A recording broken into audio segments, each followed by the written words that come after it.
안녕하십니까. 이성수의 증시 덕후입니다. 자, 어젯밤 사이 미국의 소비자 물가 지수가 시장의 예상치를 훨씬 뛰어넘는 전년 동기비 4.15% 증가했다라는 소식에 미국 증시가 크게 휘청이고, 그리고 우리나라 증시 또한 자, 오늘 크게 하락하고 있습니다. 자, 이 소비자 물가 급등에 전 세계 증시가 휘청거리는 이러한 상황. 이게 이제 단순하게 이제 물가 문제만은 아니죠. 이에 따른 어떤 긴축 정책이 미국 연준에서 나올지 모른다라는 우려감이 시장의 발목을 잡고 있습니다. 그런데 지금 이러한 시장 상황 걱정되시죠? 불안하시기도 하시고. 자, 우리가 조금 이 부분은 큰 그림에서 좀 봐야 될 필요가 있지 않나 그런 생각이 듭니다.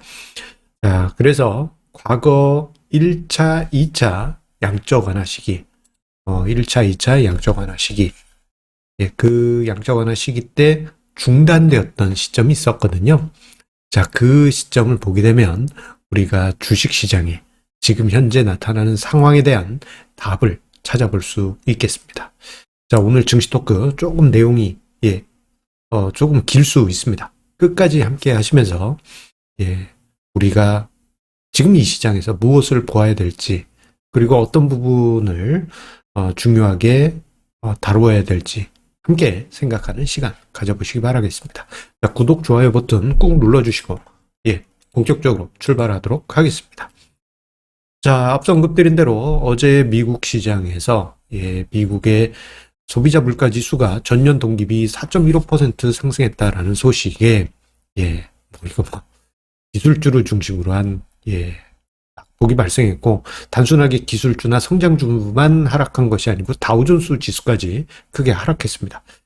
자, 오늘 지금 장중 우리나라 시장도 크게 하락하고 있고, 어제 이미 제법 큰 폭의 낙폭이 발생하지 않았습니까?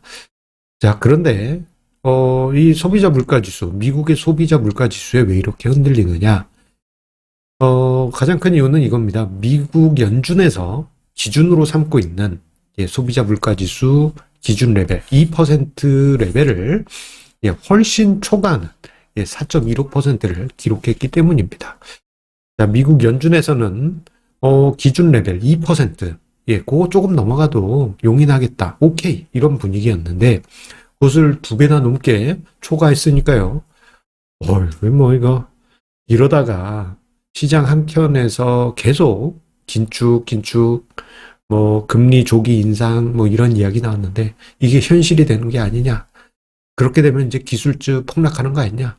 그리고 최근에 기술주가 잠시 쉴 때, 급등했던 그런 종목들도 동반 하락하는 그러한 모습이 미국 시장, 그리고 우리나라 시장에서도 어제, 오늘, 나타나고 있습니다.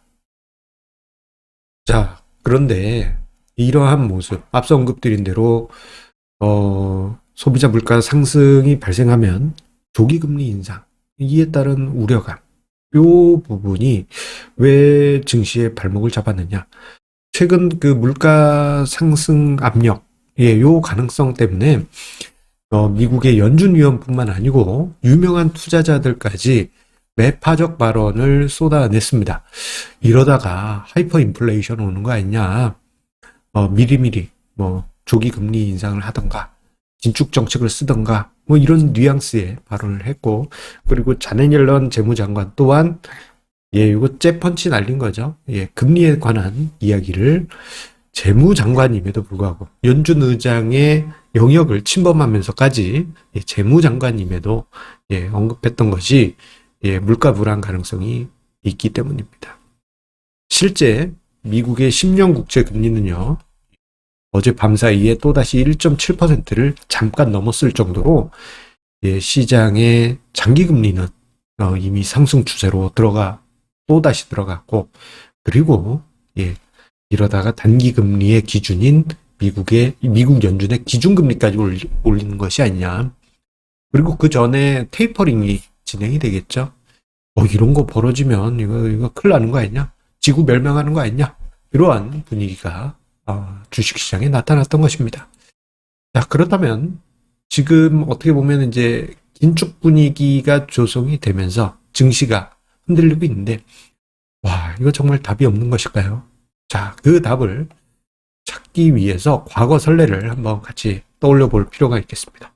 자, 일단 지금 화면상의 자료는 소비자 물가 상승률, 미국의 소비자 물가 상승률 전년 동기비 추이하고요. 그리고 제가 빨간색 영역으로 표시한 게 이제 2% 영역입니다. 예, 기준선 2% 위. 자, 보시게 되면 이 빨간색 영역에 들어간 수준에서는 예, 요 영역에서는 양적 완화가 중단되거나 테이퍼링이 시작되거나 한 이런 긴축 이슈가 있었던 게 사실이에요. 연준에서는 2%, 우리 뭐 음료수 2%뭐 있지 않습니까? 그런 것처럼 2%를 아주 중요하게 생각을 했고, 과거에 1, 2차 양적 완화 당시에는요, 소비자 물가가 2% 넘어가고, 이거 좀 이제 경제 풀렸네 싶을 때, 양적 완화를 그냥 뭐 테이퍼링 거치지 않고요, 그냥 터프하게, 예, 그냥 중단해버렸습니다. 자, 그 시기를 보게 되면요, 제가 이렇게 정리를 해볼 수 있겠어요. 지금 뭐 도표로 설명을 드렸는데, 그러고 보니까 요 오른쪽에 소비자 물가, 이거 좀 심상치가 않죠. 자, 뭐 이제 양적 완화 중단 나오는 거 아니냐, 테이퍼링 개시하는 거 아니냐, 그게 빈말은 아닌 것 같습니다. 자, 과거 선례를 보도록 하겠습니다. 1차 양적 완화 같은 경우에는 2008년 금융위기가 있었던 가을부터 해서, 늦가을부터 해서 2009년 연말에 발표를 했습니다. 양적 완화 곧 중단할 거야 하면서 실질적으로 2010년 1분기까지 1차 양적 완화가 지속이 되고 2010년 1분기에 양적 완화가 중단됩니다. 그 시기 때 1조 7천억 원에 이르는 자산을 연준은 매입을 했어요. 자, 그리고 2차 양적 완화 같은 경우에는 2010년 11월 부터 해서 2011월 6월까지 거의 한 7개월 가까이 6천억 달러를 집행합니다. 이때도 이게 보게 되면요, 양적 완화 중단한 다음에 1차 양적 완화 중단한 다음에 시장이 발작을 하면서 막 우와 막 그런 분위기가 나타났어요. 마치 그 분유병 물고 있던 어린 아이 입에서 얼추 다 먹었나 보네 하면서 분유병 탁 뺏어가니까 막 발작 일으키고 막 소리 지르고 그런 거랑 비슷한 분위기가 나타납니다.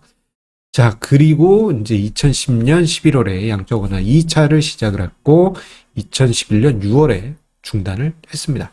이 기간을 보게 되면요, 중단했던 기간을 보게 되면 2009년 연말에서 2010년 3분기, 그리고 2011년 6월부터 해서 2012년 여름까지 이렇게 두 기간이 있습니다.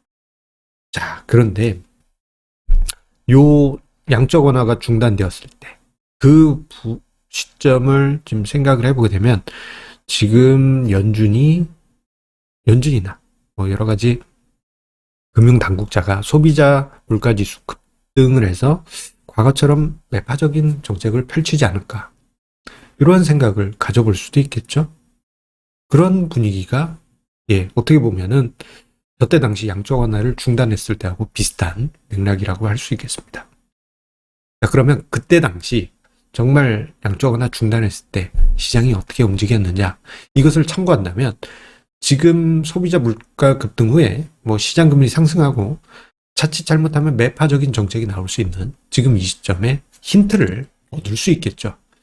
그래서 그때 그 시절로 한번 타임머신을 타고 가보도록 하겠습니다. 자, 지금 화면상의 자료는 여기 1차라고 써 있는 것은 1차 QE가 중지된 시점, 그러니까 1차 QE가 중지되고 2차 QE가 시작되기 직전이고요. 그리고 지금 여기 2차라고 써 있는 시점은 2차 QE가 중지된 시점입니다.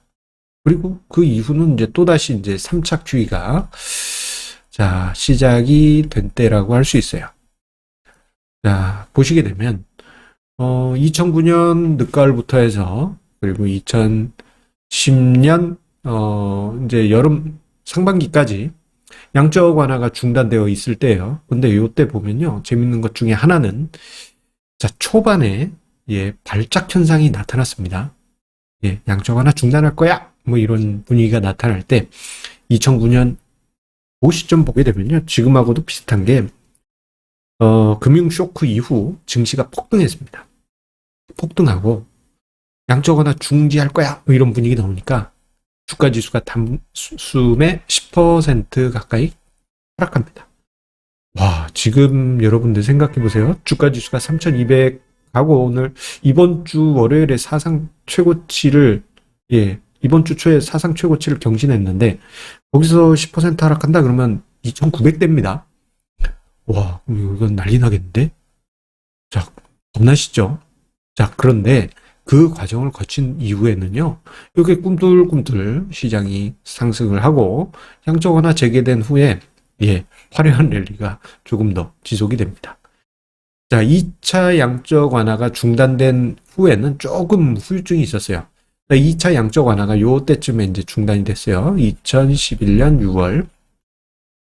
이때 당시 이제 양적 완화 중단된 후에, 조금 있다가 2달 뒤에 유럽 위기 8월 쇼크가 찾아옵니다. 그래서 이때는 쇼크가 제법 깊었어요. 주가 지수가 20% 가까운 하락이 있은 후에 시장은 엉엉엉 하면서 바닥을 잡아가기 시작합니다. 자, 보세요. 긴축이 발생해서 시장이 발작을 일으켰다? 그 순간은 힘들어요. 힘든 건 맞아요. 그리고 그게 이제 갑자기 찾아올 수도 있습니다. 자, 그런데 이러한 발작을 일으켰다? 그 후에 보면은, 시장은 꿈틀꿈틀 하면서 다시 제자리로 찾아가게 됩니다. 찾아가는 수준이 아니고, 다시 입에 분유병을 물려준 양적 완화가 재개된 후에는 시장이 상승세를 다시 그려가게 되죠. 즉, 지금 긴축 우려, 지금 시장에 가득 차 있습니다. 소비자 물가지수 4%대, 이거 큰일 났다. 그러면서 시장이, 이거 큰일 났네. 이거 긴축할지도 몰라. 테이퍼링 개시할지도 몰라. 이런 이제 걱정이 가득한 이런 상황에서, 이제 증시가 발작을 일으킨다? 그럼 어떤 현상이 일어나냐? 약간의 시간은 필요합니다. 이건 뭐 하루 이틀로 진정되는 건 아니고요. 이제 뭐, 한 달 내지는, 몇 개월 정도 시간이 필요할 수는 있습니다만, 이 과정에서 증시가 하락한 부분이 경제에도 반영이 되면서 과열되었던 경제 지표들이 순화되거나 아니면은 이번에 4월에 소비자 물가 지수가 뭐 여러 가지 이제 뭐 일시적인 기저효과 부분이 워낙 강하지 않냐 뭐 이런 의견도 있지 않습니까? 그러면서 이제 진정이 되게 되면은 언제 그랬냐는 듯이 시장은 쇼크가 조금 일정 부분 있을 수 있지만 그 후에 다시 바닥을 찾아가게 됩니다. 이제부터 중요한 것은요. 이러한 상황, 이게 젖병 메커니즘, 분유병 메커니즘이라고 좀 설명을 드려도 될 것 같습니다. 우리가 이제 아기가 있어요. 옹해, 이 분유병 이렇게 줍니다. 아이고 제가 그림을 잘 못 그려요. 이거 뭐 새처럼 그려졌네요. 옹해 하고 울어요. 하고 이제 이게 완화적 전책이 이제 분유병 물려주는 거죠. 이게 물려줘요. 그럼 아이 좋아했다가 너 이제 조금 이제 그만 먹어도 될 것 같아요. 분유병 뺏으면 막 울죠. 울긴 우는데 여러분들 애 키워보신 분들 알지만 뭐 계속 우는 경우도 있고 크게 우는 경우도 있지만 이렇게 눈치 이렇게 보면서 언제 분유병 물려주냐 하면서 가짜로 우는 애들도 있어요. 그게 주식시장입니다. 이런 상황이 나타납니다. 근데 또 이게 가짜로 울더라도 또 물려주죠. 그게 이제 또다시 완화적 정책의 재개죠. 이러한 상황이 또다시 나타나게 될 겁니다. 언제까지? 차후에 진짜로 경제가 안착이 돼서 단계적으로 테이퍼링이 정말 급한 상황이 아니고 정말 가시적인 여러 가지 뭐 실업률 중에서도 뭐 이제 저소득층의 실업이 획기적으로 개선되는 이러한 부분들이 실제 나타나게 된다면 뭐 미국 연준도 그렇고 옐런 재무장관도 그렇고 완화적 정책에서 살짝은 긴축 정책으로 돌아서게 되겠지만 아직은 좀 시간이 많이 필요하지 않나 생각이 됩니다. 그 의미는 시장이 만약에 이번 조정으로 제법 깊은 낙폭이 발생할 수도 있죠. 이거는 지켜봐야 될 변수입니다. 혹은 깊은 낙폭이 나와서 2008년이 아니고 2011년 8월 때처럼 조정받은 후에 뭐 기간 조정 거치고 다시 이렇게 올라가는 스타일이 될지, 아니면은 1차 양적 완화 중단된 후에 2010년대에 나타난 것처럼 얕은 조정 후에 슬금슬금 올라가면서 다시 QE를 시작했다, 그런 패턴이 될지, 어떤 방식이 될지는 지켜봐야 될 변수입니다. 다만 이러한 조정 과정에서 과열되었던 흥분된 심리는 함께 되고요. 그리고 이 과정에서 억울하게 저평가된 영역까지 떨어지는 좋은 종목들이 크게 늘어날 것입니다. 그러한 종목들 우리는 줍줍 하거나 포트폴리오를 교체하는 계기로 삼으시면 되는 겁니다. 낙폭이 나오면은 포트폴리오 교체하는 좋은 시기로 활용하세요. 그러면 저는 손해보고 못 팝니다, 이러시는 분들도 많은데, 그럼 뭐 투자 스타일이기 때문에 제가 뭐라고 할 부분은 아니지만, 투자 전략 측면에서 저 같으면은 포트폴리오를 교체하는 방법을 고려하지 않을까 싶습니다. 자, 그리고 저 상황에서 만약에 낙폭이 심한 2011년 8월 같은 상황이 발생할 수도 있잖아요. 자, 이러한 상황이 발생했을 때 우리가 견딜 수 있는가? 한번 생각을 해보십시오. 레버리지, 빚, 부채가 과도하게 이제 투자하신 분들 같은 경우에는 힘든 상황이 발생할 수도 있고, 최소한 자산 배분 전략이 없으신 분들 같은 경우에는 심리적으로 무너질 수가 있습니다. 그래서 저는 정리를 드리자면 이렇게 이야기를 드리고 싶습니다. 자, 뭐 소비자 물가 때문에 시장이 발작을 일으킨다 하더라도 다시 시장은 분유병을 뺏긴 아이처럼 엉엉 울고 나면은 다시 분유병 물려줍니다. 어쩔 수가 없어요. 아직까지는 체력이 그만큼 성숙하지 못했기 때문에. 그런데 이 과정에서 시장은 그 과정을 견딘 분들에게는 좋은 투자의 기회가 될 수 있겠지만, 견디지 못하고 전략이 없는 상황에서 흔들리는 분들에게는 오히려 좀 안타까운 상황이 될 수가 있기 때문에, 합리적인 선에서 레버리지 투자를 좀 조절하실 필요가 있다라고 보여주고요. 또 하나는 포트폴리오 차원에서 만약에 낙폭이 깊어졌다 그러면 좋은 포트폴리오로 교체하는 계기, 그리고 자산 배분 전략 측면에선 리밸런싱을 하는 계기로도 활용을 해볼 수가 있겠습니다. 극단적으로 또다시 뭐 작년 3월 같은 일이 벌어지는 거 아니냐, 이러다 2008년 금융위기 터지는 거 아니냐, 그렇게 이제 극단적으로는 생각하지 마시고요. 시장은 다시 자기 갈 길을 가게 될 겁니다. 다만 좀 인내의 시간은 필요할 수 있다는 점, 좀 각오가 필요하다 하겠습니다. 자, 항상 우리 애청자님의 구독, 좋아요, 알람 설정 감사드립니다.